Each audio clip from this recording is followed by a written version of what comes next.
আসসালামু আলাইকুম রহমতুল্লাহ। কি অবস্থা বন্ধুরা, কেমন আছেন? আশা করি সবাই ভালো আছেন। তো আজকে আমি আপনাদেরকে একটা ব্যান্ড পাস ফিল্টার ডিজাইন করে দেখাবো। তো সেজন্য চলে আসলাম আমি আমার পিসপাইসি সফটওয়্যারে। তো এখান থেকে একটা নতুন প্রজেক্ট ক্রিয়েট করে নিব। প্রজেক্টের নাম দেব band pass filter. Create a blank project. এবার আমার যে প্রজেক্ট করবো সেই পেজটা ওপেন হয়ে গেছে। তো কম্পোনেন্টে চলে আসবো, এসে প্রথমে কিছু লাইব্রেরি অ্যাড করে নিব। তো এখান থেকে অ্যানালগ লাইব্রেরি, এরপর ওপিএম লাইব্রেরি আর সোর্স লাইব্রেরিটা অ্যাড করে নেব।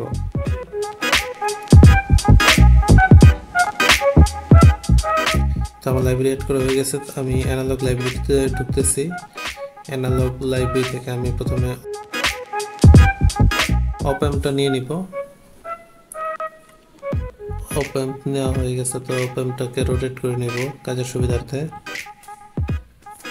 তো আবার লাইব্রেরিতে চলে আসবো, এখান থেকে আর রেজিস্টার নিয়ে নিব। আমার এই ব্যান্ড পাস ফিল্টারে 3টা রেজিস্টার প্রয়োজন, তো আমি 3টা রেজিস্টার নিয়ে নিচ্ছি। এরপর আবার চলে আসবো লাইব্রেরিতে, এখান থেকে ক্যাপাসিটর নিব। আমার এই সার্কিটে 2টা ক্যাপাসিটর প্রয়োজন, তো আমার ক্যাপাসিটর নেওয়া হয়ে গেছে। এখন আমি আমার রেজিস্টার ক্যাপাসিটরগুলো প্লেস করব, যেটা যেভাবে থাকলে ভালো লাগে ওইটা ওইভাবেই রাখবো।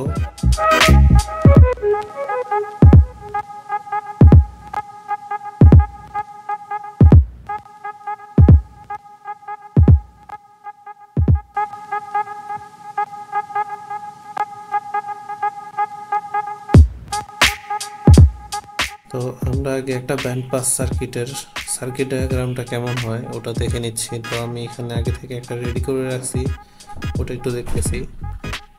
এখানে আগে থেকে আমার সার্কিট ডায়াগ্রামটা এবং রেজিস্টার ক্যাপাসিটরের মানগুলো দেওয়া আছে, তো আমি এখান থেকে মানগুলো দেখব। আর আমি যেটা সিমুলেট করার জন্য ডিজাইন করছি সেই সার্কিটে মানগুলো বসাবো। তো কাজের সুবিধার্থে দুটো পাশাপাশি রাখতেছি যেন দেখতে সুবিধা হয়। তো ডায়াগ্রাম অনুযায়ী আমি আমার কানেকশনগুলো করে নিব।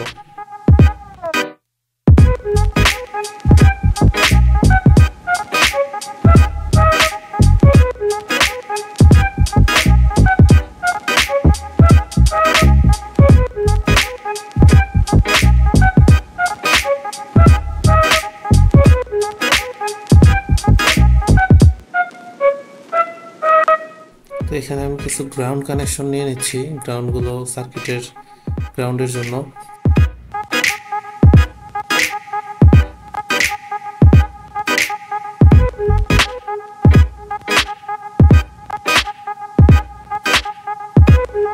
এরপরে একটা এসি ভোল্টেজ ইনপুট নিয়ে নিব। এখানে ভিএসি যেটা আছে সেটা নিব সোর্স হিসাবে, এসি সোর্স এটাকে ইনপুটে রাখলাম।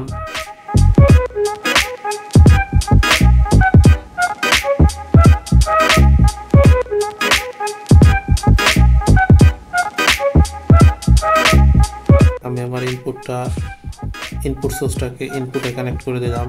এরপরে একে একে বাকি সব কানেকশন করে দিলাম।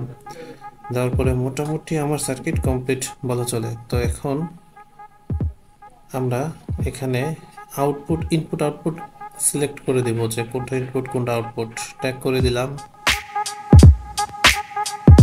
সিমুলেশন করার সময় এই ইনপুট আউটপুট দেখে ভেরিফাই করতে পারবো যে কোনটা আসলে ইনপুট কোনটা আসলে আউটপুট।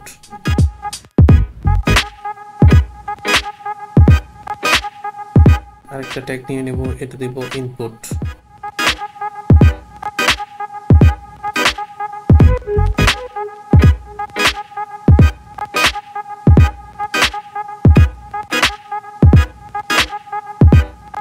রেজিস্টর ক্যাপাসিটরের মানগুলো দিয়ে দিলেই হবে। তো আমি আমার স্লাইড থেকে দেখে দেখে যেটা R1 সেটার মান ছিল 51K, তো আমি সেই মানটা বসে দিলাম। R2 মান ছিল 510 ওহম, জাস্ট 10 ওহম, এই জন্য পিছনে আর কে দিইনি। তো এটা ছিল 110K, তো এখানে 110K দিয়ে দিলাম। এরপরে ক্যাপাসিটরের মানগুলো বসিয়ে দিব।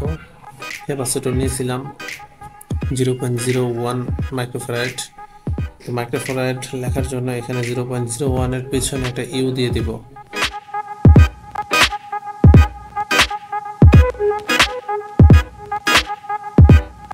তো মোটামুটি আমাদের সার্কিটটা কমপ্লিট হয়ে গেছে।